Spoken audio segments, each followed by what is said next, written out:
It's live, it's topical. Still no Judy at the moment, though. I'm Richard. And I'm not Judy. And the Oscar for the most sprout-faced actor goes to... Leonardo DiCaprio. Hooray!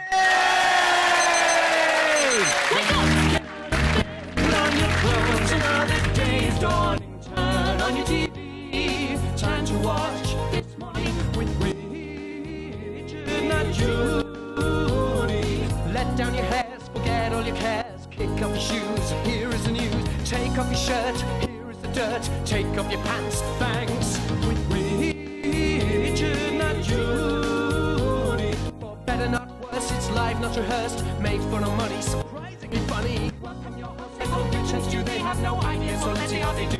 This Morning with Richard and Judy.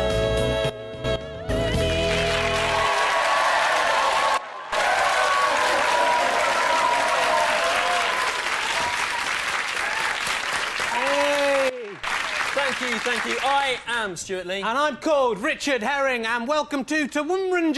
Yeah, see, every time I say TMWRNJ, they shout it out. Yeah, it's not Crackerjack, Rich. It's kids, really the one for... Yeah, well done. Yeah, and, welcome to the show that has already been described by one caller to the BBC as quite insulting towards famous people, both dead and alive. I'll tell you who I think's rubbish, Stu.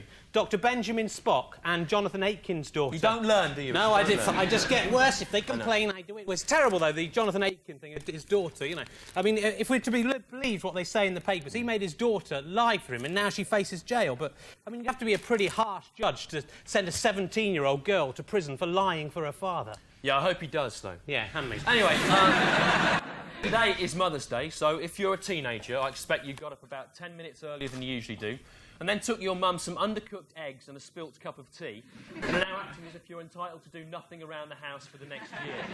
I love my mum, though, She's the best mum in the world. If you're watching, Mum, I'd just like to say Happy Mother's Day, and to show you how much I love you, I've made you this. What, a spice rack? Yes, a spice rack. So you make her a spice rack every year? Yeah, and I will continue to do so, Stu, until I see her using one of them. Use the spice rack! Don't you like spices, you ungrateful old whore? Oh. What's wrong with you? Spice up your life! Every woman, every boy!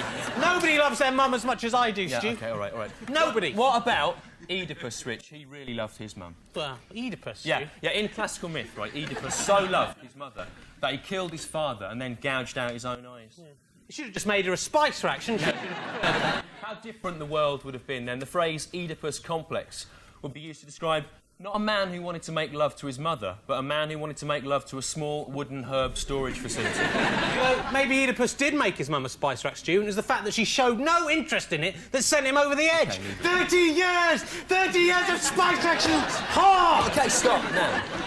Actually, I've got a picture of you, Rich, with your mum when you were a baby. Oh, really? That's nice. I think we can get it up on it. There it is. There. It's not the picture, Now say she doesn't look like Bobby Robson. That isn't a real picture. You've made that. Look, that's in colour. That's in black and white. Real picture. Look, that peels off. It's not real. I got it off your mantelpiece. You did not. Anyway, time to meet the team today. Will you please welcome at the information couch husband and wife fact duo Joe Unwin and her husband, the actor Kevin Eldon. Yes.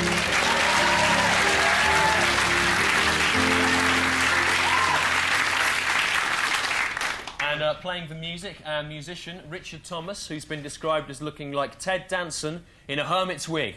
And Joe Unwin as well.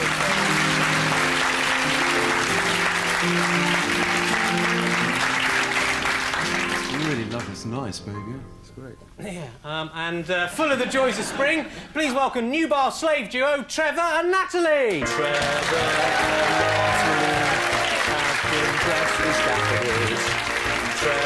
and Natalie. They're easy on the eye. You like being dressed as a daffodil, Trev? You like that? You like? You can't speak, don't speak. Leave him alone. It's good, actually, Trev, because it makes your face look even smaller. Shut, leave him alone. Go on, off you go. Go on. Here are this week's aims. Aim what? To genuinely put Leonardo DiCaprio in an iron mask and to write, I look like a sprout on the front of it in Timbrex. Aim 2 is to beat the world record for transplanting a liver into a 3-day-old baby by transplanting a liver into a 2-day-old baby, whether it needs a new liver or not. Aim 3, to genuinely put Leonardo DiCaprio below decks in an ocean-going liner, crash it into an iceberg and then hold his little sprout head under the water Until he be dead. Right? Aim for... Getting applause for that. From bloke. Yeah, aim for to punish the blabbermouth directors of Newcastle United by forcing them to drink their own weight in Newcastle Brown. No one deserves that punishment. Aim 5, to genuinely have Leonardo DiCaprio shaved from head to foot, painted red and smashed in the face with shovels. What Leonardo DiCaprio film is that in, Rich? One that I am currently writing. Right. Those are the aims. Over to Joe and the actor Kevin Eldon for this week's phone-in. Thanks, fellas. Now, this week's phone-in addresses the fact that our weekly Men of Achievement 1974 feature is dividing opinion across the country between the people who think it's not funny and the one man who wants it on BBC One 24 hours a day. So the question is, do you think Men of Achievement 1974 should appear in this week's show? Dial 0891 33 88 01 for yes. 0891 33 88 01 for yes. Dial 0891 33 88 02 for no. 0891 33 88 02 for no. And dial 0891 33 88 03 if you think the actor Kevin Eldon here looks a bit like a monkey and that I could do a lot better. 0891 33 88. Oh, that's not funny. Dial now for those monkey facts. And last week, in honour of Mother's Day, we asked you to tell us why your mum should be this week's queen of the show. And joining us here on the sofa is little Amber Mansell, who's 14 years old. 14. Imagine So, 14 years old. 14. Oh. Why is your mum the best mum in the world, then? Why? Okay. Well, she's got these wonderful little ankle bells and she lets me borrow them when I want to look interesting, and she's got quite big hair, as you'll see in a minute, and it's good for hiding behind. Right, there's a good reason. Ankles and big hair. Well, Amber, those reasons enough, believe it or not, were enough to mean that your mum, Kate Mansell, is this week's queen of the show. Crown the queen. And Queen Kate Dandry officially spoils the flowers there from Trevor, milk tray, and black magic. Ferrero Rocher chocolates were spoiling her, and a spice rack from Richard Herring. And another spice rack, more spice racks than anyone could ever need. Truly, a mother was never loved so much. The Queen is crowned. I'm the Queen. Let's sit down. There we go. With your spice racks. Do you like your spice racks, Queen Kate? Yes, I like this long one particularly. Do you? You Yeah. like a long spice rack? That's I made. That's see. She likes them, mother. She likes them. Look, she wants it. I hate you. I hate you, mother.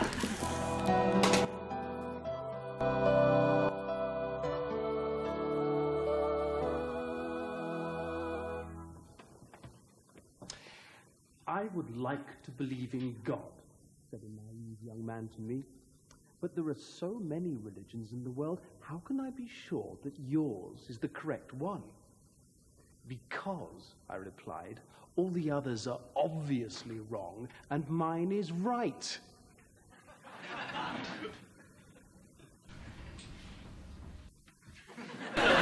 Unusual priest there. Now, Queen Kate, as Queen, not only will you be fondled by a man whose face is so small it looks like it has been taken off the front of his head, washed in a far too hot wash, shrunk, and then stuck back onto the front of his head without any thought for how ridiculous it would look. Leave him alone, he's beautiful. You will also get to eat whatever you desire from this. The Mother's Day Mother's Trolley! Here comes Natalie's bringing in. Laden with all beautiful things that all mothers would like. There's mum deodorant there. There's everything. There's lots of products here from the obscure 1980s food range My Mum's. That's right, they're the same as real products, but slightly inferior. My Mum's lemonade there. My Mum's tea bags. My Mum's crackers. And here's some of My Mum's milk You are there. sick. Not bad for a 60-year-old woman. And so I'm not sexist. Here's some of my dad's You milk. are sick. You are sick. You can lactate. It's very unusual. You are sick. You are. And also, My Mum's Golden Graham. Nice. How could they possibly? Oh, they're Yeah. actually genuinely popular, so I'll forget that line. Anyway. And for anyone who was a mother in Britain during the 1970s... Loads and loads of Valium. Yeah. Now, Queen Kate, you can have anything you want from this trolley. What would you like from this? Well, the Grahams sound really tasty. The Grahams, here they come. Golden Graham, the Queen has spoken. There we go. Hooray! Now it's time to see what's coming up later on TMWRNJ. At 12:25, we'll be finding out from Norman Bates how he'll be spending his Mother's Day. Mother! Oh, God!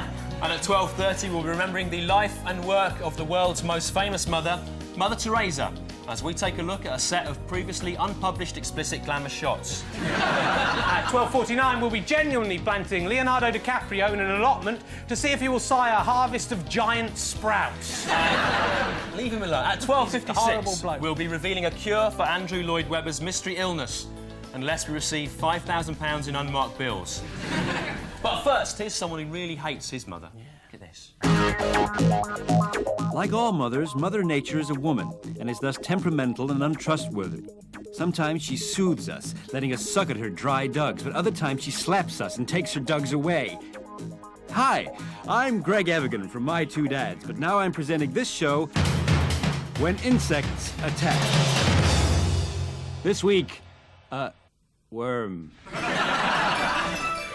Well, I was playing and my friend went down the slide first and then I went down there and then he was waiting and then I stood there and he got a worm and he was chasing me with it.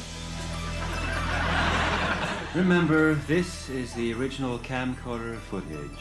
And I was really frightened and I got to the slide and I was trapped. And he started wiggling it in front of my nose and put it on my nose.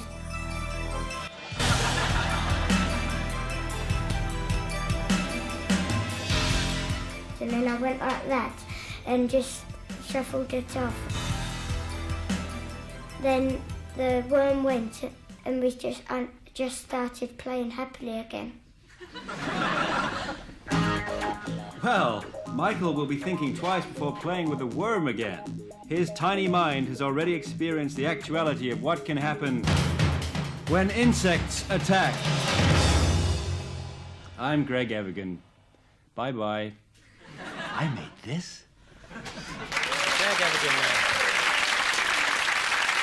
Greg Evigan. Greg Evigan. That was a good day's work, coming home being able to say, I have made children chase each other with worms today. Anyway, Rich, what have you been up to this week? Well, I've been doing one of my favourite hobbies, Stu, again. I've been out shoplifting, Not shoplifting, Stu. how many times? You For don't God's understand. sake. You see, you don't understand what I'm doing by shoplifting. I'm not just stealing things like that, Stu. What I'm doing is I'm betraying the very rules of this so-called society. I'm an anarchist. I'm like the modern-day Dukes of Hazzard. I'm like my hero, the controversial Kill the Police LA rapper, Ice-T. I'm exactly the same as him, Stu. I'm exactly the same. There's more to being like Ice-T than just doing that with your hands, right? There isn't, Otherwise, Stu. the blokes from East 17 would be like Ice-T, wouldn't this rubbish? You don't understand, Stu. This is how Ice-T shoplifts, right? He walks into the shop, goes like, yo, how you doing? And then he sees, like, some cream eggs there. He picks them, he can hide them in there. And walks out like that. He goes, yeah, nothing today, thanks, shopkeeper. See ya. And he's look, all the time. That's how he does what Ice-T does, Stu. That's why I'm the same as Ice-T, exactly. You are not the same as Ice-T. I am Look exactly. at the facts, right? Ice-T, he's an advocate of free speech, black rights. He's a self-made man, anti-capitalist, and he's got a huge arsenal of guns, right? You are a small, fat, middle-class white man from Cheddar in Somerset with a huge arse. Do you see what I did when I turned around? Arse, it was good. Do you think Ice-T's mum, like yours, looks like Bobby Robson? My mum doesn't look like Bobby Robson. Does she? Do you think people say, oh, Ice, I saw you driving around South Central the other day with ex-England football supremo Bobby Robson in your car, and he was wearing an old woman's floral print dress? Shut up, my mother. And do you think that when Ice-T does like a gig in his hometown, his mum checks all his material before and makes him remove any of the swearing so she won't be embarrassed, like your mum did to us? You shut up. And she goes, oh, Ice, would you mind not singing Bitches 2 tonight because Mr Dean from the sports shop is in? You think she does that? Shut up. And is your mum going to be making sure we don't say anything rude at Bristol Old Vic on April the 26th, Rich, and following us around on our 31-day April and May tour, details of which can be obtained by writing to at the end of the show from the address you can see in the credits? Yeah, I like what you're doing there. She's quite subtle the way you got that in against the rules. I don't think the BBC will notice if we just move on and don't draw attention. And do you think Ice-T's dad is called Keith, like yours, Rich? Keith T. Do you think he's called that? Keith T. If you knew anything about anything, issue that you know that Ice-T's dad isn't called Keith No, he's not, T. is he, Rich? That would be ridiculous. No, he's not called that. He's called Mr T from the 80s. That is his dad. He's not. Mr T. Over to Joe Unwin and the actor Kevin Eldon for this week's listings. Thanks, guys. Thanks. Well, I don't know about you, but I'm lusting for a listing, so it's over to Joe. Come on. Right. First this week, gravel. Gravel will be thrown into the faces of sick children by excited priests at York Minster this Friday. The gravel, which may have the power to cure minor illnesses, will begin to be thrown at 9 a.m. I love that. And how about this? Munchkin, Merlin, Merkin, March. Are you one of the original actors who played the part of a tiny munchkin in Judy Garland's Wizard of Oz? Do you believe you are a reincarnation of the mystical wizard Merlin? Do you wear a merkin? Then you might like to take part in the Munchkin, Merlin, Merkin March from Melksham to Matlock on Monday morning. I refuses to believe I'm the only person in the world who'd enjoy an event of this kind, says the parade's organiser Ian Catby, a 3-foot, 90-year-old Merlin lookalike who hasn't got a hair on his body. Sounds fascinating. And that's all the listings Oh, no, for this no, week. because, Richard, aren't you doing something this week? Yeah, it's a little jazz gig, you know. Yeah. Yeah. Our pianist, Richard Thomas, is playing with the Little Timmy Tinky Coltrane Tribute Trad Jazz Trio at Pizza Place in Bedford on Tuesday night. Thanks. Oh, is he really? Well, I'm sure there'll be plenty of tickets available for that. I think that's all the listings for this week, unless, of course, my wife has any more unscheduled surprises for us here. No. Oh, good. All right, fellas, that's all. Thank you very much. Is that it, Kev? Isn't it? What about the Tony Blair's joke? Nah, not this week, no. Oh, come on, it was so good last week with the director inquiry thing. I've been really looking forward to it all week. Well, that's the point, Rich. See, the standard was very high. I can't let it drop, see. I can't keep it up every week. It's not all you can't keep up. You said what? You said what? Sorry, you said something about I can't keep something up. Now, would you perhaps like to tell the ladies and gentlemen in the studio and at home, an old keyboard dick over there, what I can't keep up? You're making a fool of yourself, Kevin. No, I'm not making a fool of myself. Do you want me to make a fool of myself? I'll make a fool of myself. Hey, I'm talking to you over there. Yeah, Mr. Bojangles. Hey. Now, just listen up. Hey, I happen to love this little lady, yeah? But sure, we've had some bad times. Mighty bad times. But the good times, let me tell you, fella, they've been sweet. So just back off, Jack.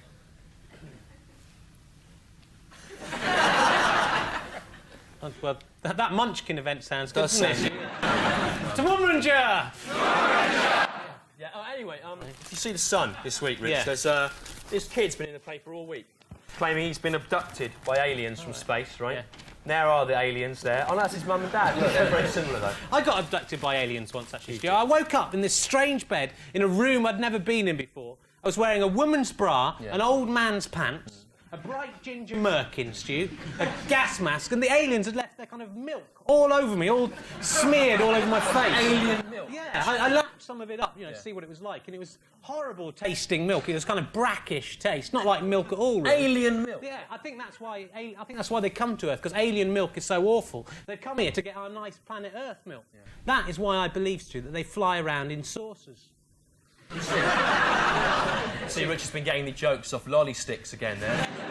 It's not a joke, Stu. No. I'm in deadly earnest. What? So the thing is, I don't understand about aliens. What's all that? Who are these aliens? Well, where do they come from? What's going on, Stu? The best way that I can explain that to you is by the use of this educational programme for the under-5s. I always tape it off the telly for some reason. Yeah. And I taped it off cable TV this week. Oh, good.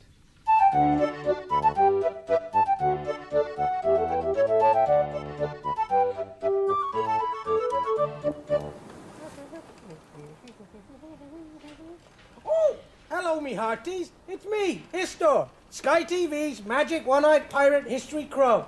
It's night time, so I'm going to get my telescope and navigate by the stars. Here you are, Histor. Look through here. Thank you, Pliny.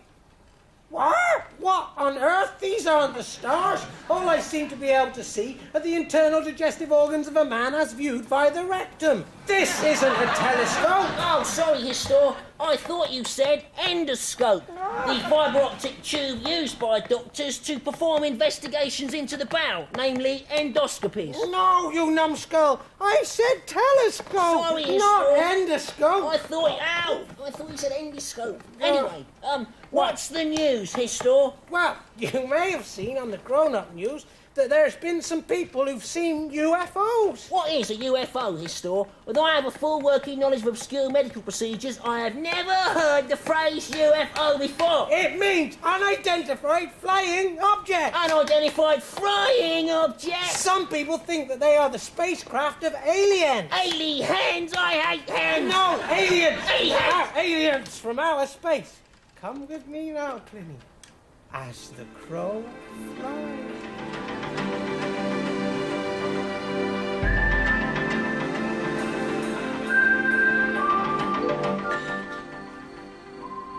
What place is this, Histor? This is Roswell in New Mexico. New Mexico? No, not Mexico. Mexico, stop it. This is the location of one of the most famous UFO sightings ever, as popularised by shows like The X-Files. The X-Files? Oh, I didn't expect that. Have you got some kind of problem? Look, in the sky, a UFO. Let's fly aboard. There you are, Pliny. Fly through that hatch. Hatch, like an egg hatches. Hatch. Oh, who's that strange-looking man? Hello there, Histor. It is me. I am the Roswell alien. Alien. And I come from my planet, X4. X4. To bring you scientific advances, medical knowledge, and a brand new kind of breakfast cereal. Oh, that's very nice of you, Roswell alien. Alien. See, Pliny, aliens are real. Pliny? I wonder what this lever does. No, Pliny, don't touch that lever. It makes the UFO crash. I don't know why we put it in, really. No!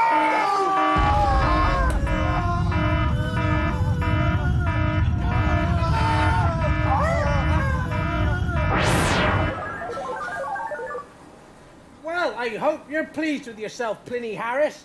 Your foolish actions have probably created the spark that could ignite a full-scale intergalactic war. Sorry, Histor, I didn't think. Shut up! Give me the telescope again, Pliny. Ah, look, I can see Uranus. Sorry, Histor, I must have given you the endoscope again. Bye! No, you're not Uranus. Uranus, Oh, the sorry, planet. Histor, I thought you meant my anus. No, I would never say anus on Sky TV. Anyway, George, don't me.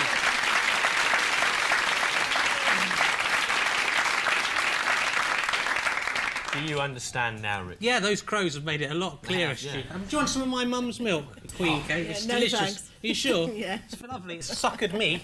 You know, my life. You know Queen Kate was Miss Perry Bar in 1966. Give her a round of applause. Thank you. That's a place in Birmingham or something like that. Do you feel, you know that sometimes when you fancy your mate's mum? All right, leave that. I won't. Do you like Trevor?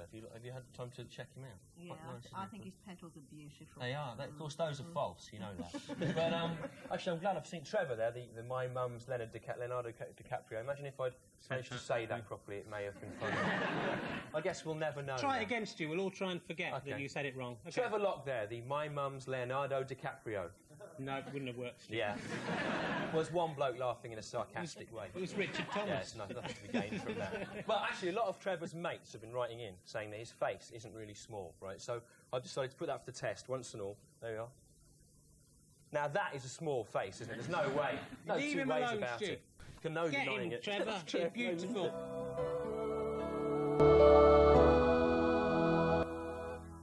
In my father's house, there are many rooms, and if more guests turn up than expected, he has a sofa bed and some blow-up lilos for the younger visitors.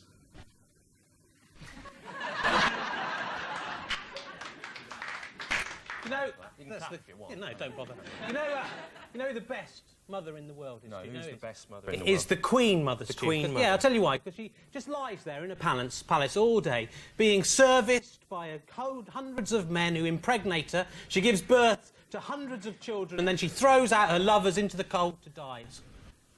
No, Rich, I think what you've done there is you've confused the Queen Mother with the Queen Ant, haven't you?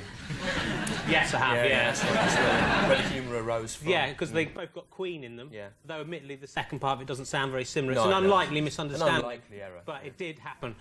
Do you have any fond memories of your own mother? Yeah, I do actually. I remember when I was a little kid, the first time I ever got drunk, I was about 13 years old. And I got drunk on this cheap Greek wine. And I went home and I went into the bathroom and I was just sick on the floor in there. And then I was sick all down my clothes after that, and all my clothes were all covered in sick.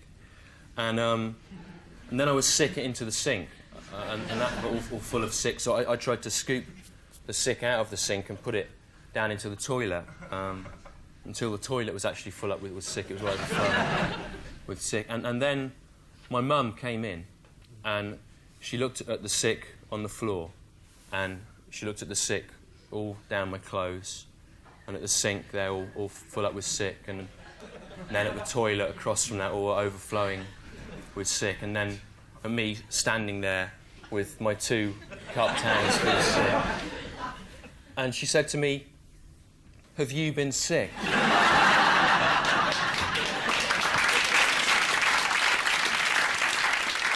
And I said, "No."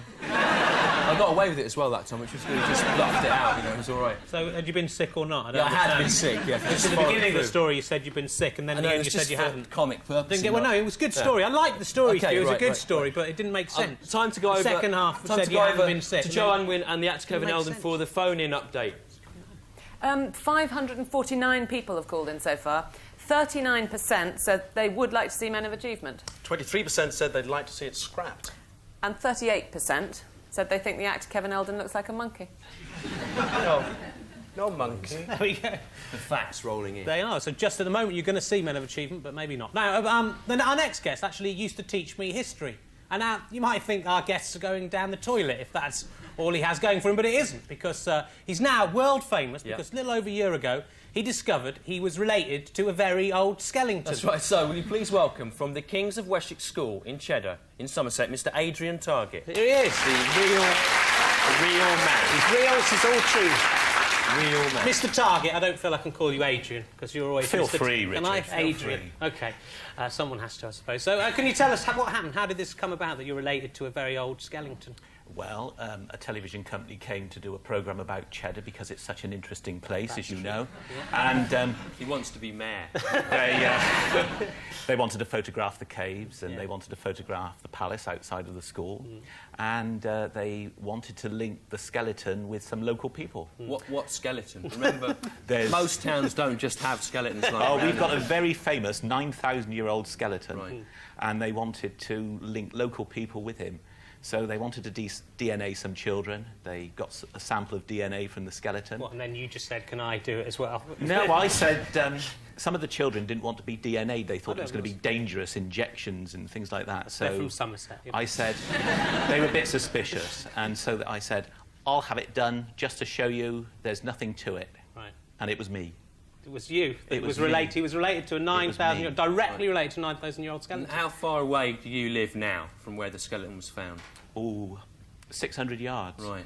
Yeah. So that's Somerset for you, and this is where they're proud. The fact there's a bloke whose family hasn't moved in 10,000 years. They have moved, Stu. They've moved 600 yards. It's hardly impressive, is it? It's a long way to go. That is a long walk. You live in a cave now, Mr. Target? Oh, no, we don't live in caves in Cheddar anymore. You've done, so what... The days when people lived in caves in Somerset, Stu, are long gone, not since the 60s. Right. So there is an old woman in Shipton who lives in a hole in the ground. So I've read about you in newspapers all around the world because you're related to an old piece of bone. Yeah. Do you think that's an achievement to be proud of? Yeah, it is. In Cheddar, it's a great achievement. What was about achievement of teaching Rich, who's now on TV? Was that famous? I think you actually, Mr. Target, brought in an old picture. If we can get that up, I don't know if it's. There it is. There.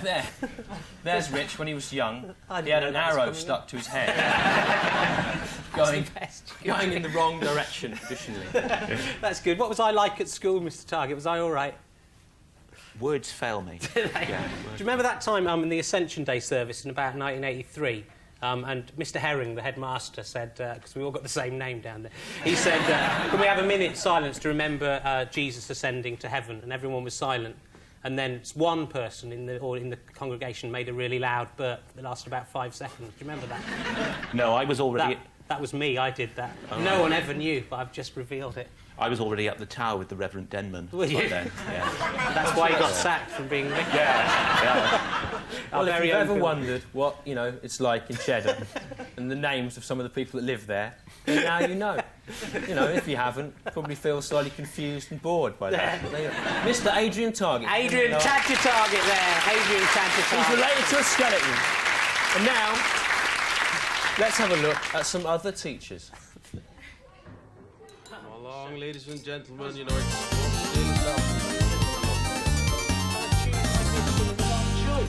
Come on. School hours are precious, and there's very little time for discussing grievances. So, one lunchtime a month, the head sets aside 10 minutes to clear the air.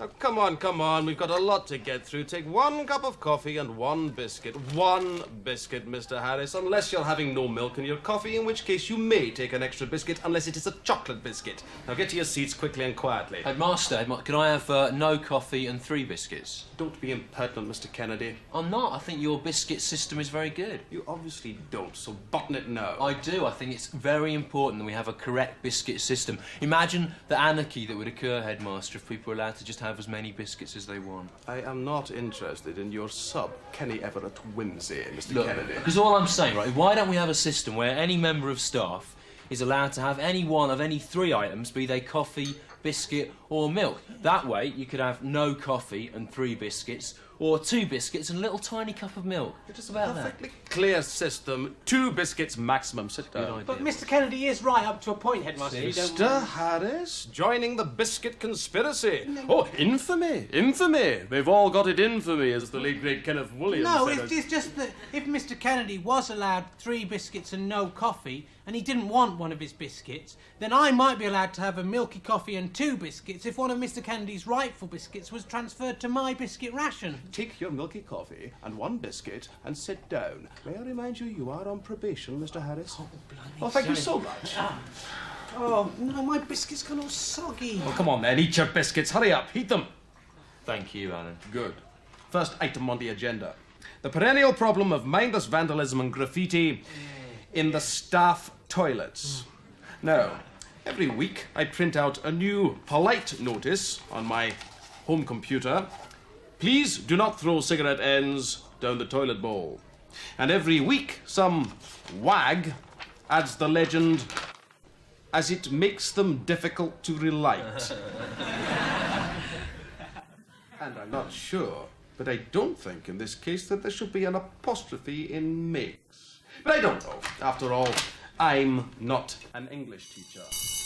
Wait a minute, the bell is a signal for me, not for you. Right, we've no more time to cover the rest of the items. But next month I want no more of this biscuit nonsense. I hope that's clear. Yeah. Off you go. Walk! Alan, you can have my biscuit. I didn't want it in the end. Oh, Siobhan, thank you. Excuse me. Thanks. Thanks very much. And thanks for the biscuit. Thank you. And I love you. It was nice of Siobhan to give me a biscuit.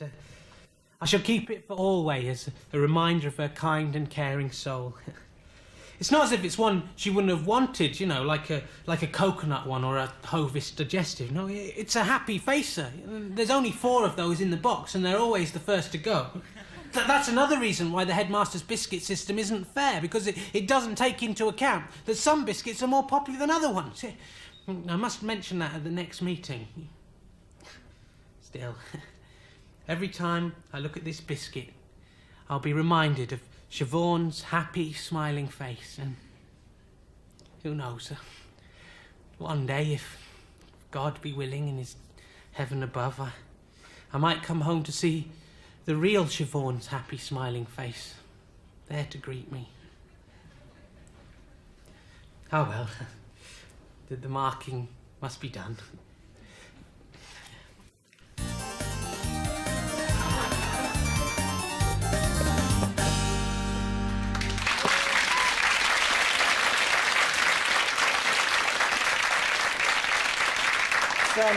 Based on Mr. Target, that character. Not really.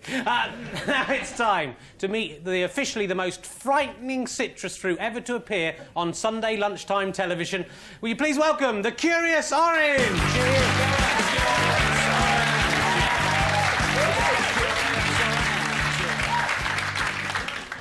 Hello, Mr. Rich. Hello, Mr. Stew. I am Curious Orange. So, are you all right this week? You got a bit overexcited and upset last week, didn't you? No, I'm fine, Mr. Rich. I've got it together. I'm on top of it now. Good, I'm very pleased about that. So, what are you curious about this week, the Curious Orange? Well, this week, Mr. Rich, I'm very curious about this cheeky conundrum.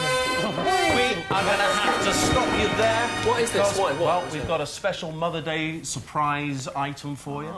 The Curious Orange, you thought you were coming here this morning to confound Rich and Stu with another curious question. Yeah. But no, here she is. You haven't seen her since the day she bore you. The Curious Orange, this is your mother. Hey! Oh, he's come.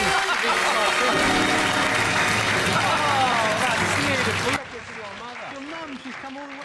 You've got a nerve turning up here. Yeah, now that I'm on television, you ugly bent old crow. What have you ever done for me?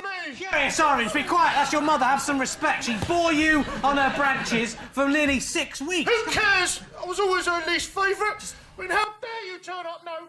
Get out of here! No. I don't want to see her anymore. Quick, It's get her out. Jezebel, fancy fruit bush, big bucket. It's back. Don't get out of my sight. Oh, no! Your mother is broken. Oh, no. Oh, no. I'm sorry, Mum. I'm sorry. Oh, it's all right. It's okay. Be quiet. Be quiet. It's all right. It's all right. It's dead. Get him off.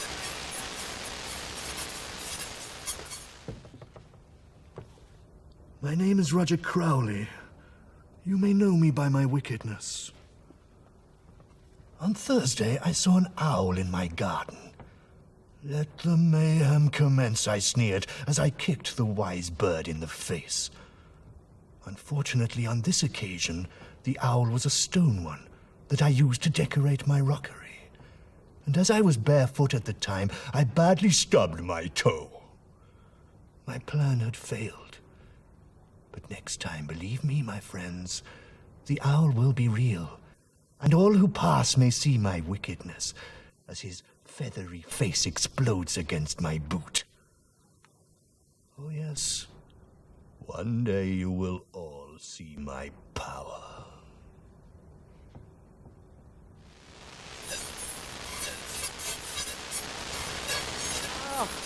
Oh, God.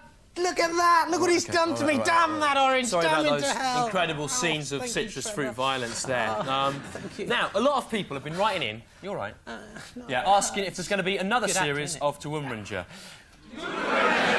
Don't do it when I do it. I'm not interested. It's not a pantomime. Okay. And that, of course, depends on the ratings, Yeah, right? here's the figures so far. They've been pretty consistent for our show, around the 1 million mark for the Sunday broadcast. Although during week 3 we dipped to 500,000. Why, Stu? Well, what happened? Why that is didn't because they like us? that week, Why? right? That week we were up against the Australian Grand Prix, and rather worryingly, this means that you, the public, would rather watch people being burned to death in a petrol explosion than some light-hearted comedy. No, don't do that. No, Stu! It's what the public want to see, Stu. They want it. I love you, Trevor.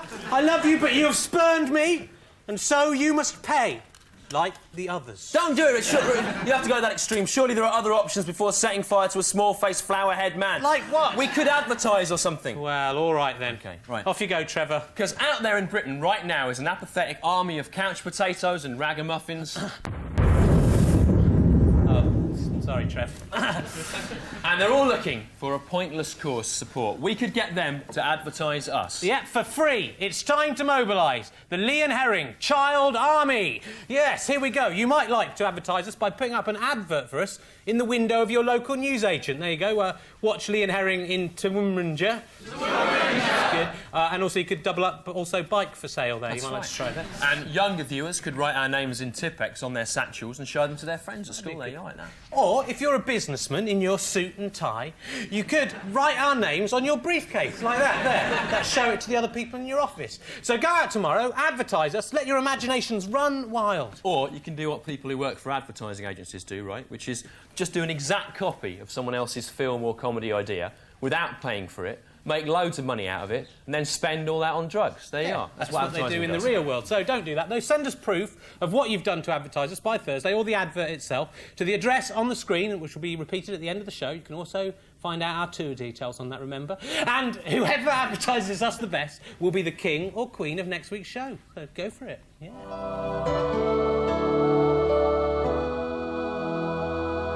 In my father's kitchen, there are many cupboards, and yet he always knows immediately in which one he keeps the whisk. This is not a metaphor, merely an example of his organisational skills. Got an apple for you, Mr. Target. I never did it when I was at school. How about that amazing turnabout? So, how you felt about today? Is this a worthy tribute to your 15 years of being a mother, or is it just a load Actually, of it's rubbish? 27 years of being a mother. Is It's it? been a real wow, yeah. Well, you know, folks, Yeah. that's No, almost that's- impossible to believe, isn't it?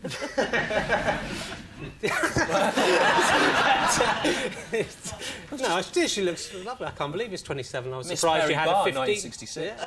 1966. It's an amazing thing, though, isn't it, It is, motherhood? yeah. The idea Amazing. of motherhood. When I think about the actual physical process involved of being a mother, the sharing of energy resources between the mother and the unborn child, and the little fetus growing from nothing, that makes me feel humble and amazed. Slightly aroused? Not aroused by No, it doesn't me either. It doesn't make me feel that at all. Anyway, so I was looking at the papers. Oh, yeah. They've got this genetically modified food now. Have you seen Yeah, that? I They saw can that, actually yeah. make Yeah. cows, right, without a brain. Oh, that's a terrifying Yeah, thought. It is. Yeah. I mean, but I think it's a good idea. Even though I'm vegetarian, I find that a good idea because I think the scientists are thinking ahead. They're trying to make sure, you know, they've seen Planet of the Apes with Charlton Heston. They're trying to make sure we never have a Planet of the Cows style situation developing. Planet of the Frisian Cows. cows on horses shooting people. They don't want that to happen. No, not just cows. Yeah, just an example. It could be cats. Or dogs, not Planet gonna of the happen, is it? It isn't Chickens, gonna it could be anything. Or even women, Stu. Yeah. What? I mean, I know it sounds unlikely, but one day women might rise up over us and take over the world. One day we might have a woman Prime Minister. Well, we've already had a woman Prime Or Minister. we might have a woman king. What, the Queen? Like the Queen, Stu, but a woman. Oh, right, okay, I see. One day women might even acquire the power of speech. It's an amazing thing to look forward to. It is. What else do we notice in the news, actually? I like this Dr. Benjamin Spock's widow. This is a fitting tribute. She danced on his hearse at his funeral, which I think, if you're watching, and if I die before you, Mrs. Benjamin Spock, will you come and dance on my coffin as well? It's a very Tribute fitting to a tribute. man. So can you please just thank our guests again today and... no, don't. And time to go over to Joe Unwin and the actor Kevin Eldon I for like the what you did phone-in there. results. It was good. Thanks. Yeah, we asked you if you wanted to see Men of Achievement 1974 in this week's show. 36% of you said yes. 22% of you said that you didn't want to see Men of Achievement. And 42% of you, that's a staggering 259 people, said you thought the actor Kevin Eldon looked like a monkey, which he does. So here's Men of Achievement after all, because we like it.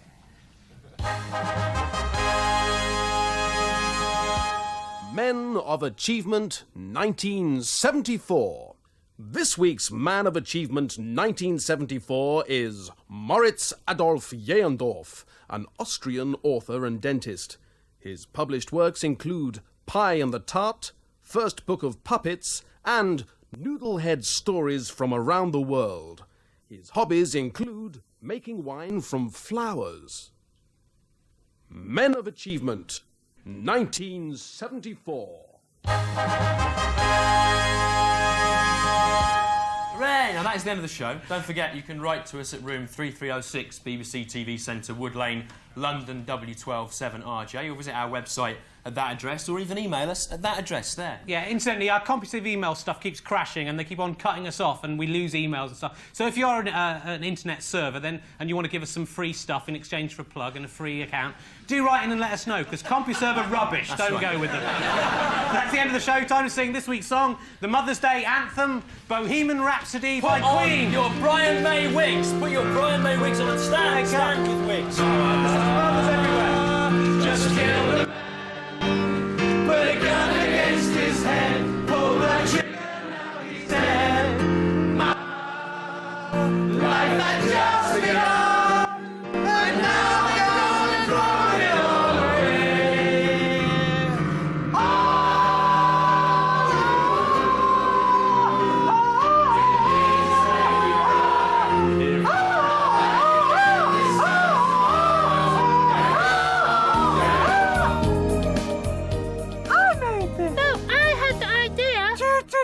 I did. I've written it down here. Didn't I have the idea about a year ago? You're right, man.